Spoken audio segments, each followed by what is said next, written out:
আজকে তোমাদের দেখাবো বন্ধুরা আমার মামুনের একটি দুষ্ট পাখি। এখানে একটা নীল রঙের বাজিগর পাখি আছে, সে অনেক দুষ্ট করে থাকে। 3 মাসের মধ্যে সে 17টা ডিম দিয়েছে, কিন্তু দুঃখের বিষয় হলো সেই সবগুলো ডিম নিজে নিজে নষ্ট করে ফেলে আবার ডিম দেয়। এজন্য আমার মামুনি খুব কষ্ট পায়, বলে যে এত করে যত্ন করে তোকে খাওয়াই, তুই শুধু ডিম নষ্ট করিস। এত দিনে যদি ডিমগুলো থাকতো তাহলে কতগুলো বাচ্চা ফুটতো।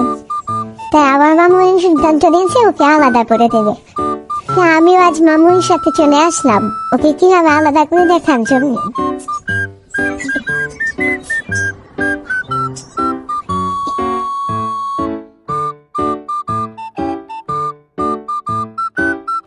তাকে হাত বদল করার জন্য চুপটি খাঁচাতে ঢুকানো হলো।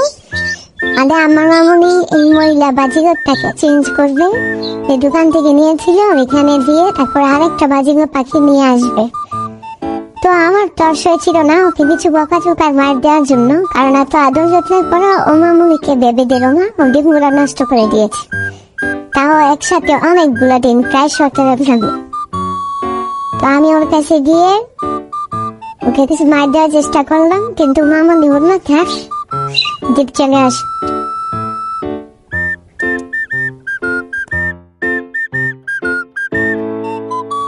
কিন্তু আমি কোনো কথা শুনতেছিলাম না।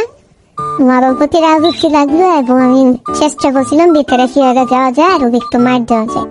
ও চেষ্টা করছিল ওর খাঁচায় ফিরে যাওয়ার জন্য, কিন্তু ওকে আর বের করা হলো না। আমি অনেকক্ষণ যাবত ওর আশেপাশে ঘোরাঘুরি করছি, কিন্তু মামাকে খাঁচার মুখ লাগিয়ে দিয়েছি, আমি ভিতরে যেতে পারিনি।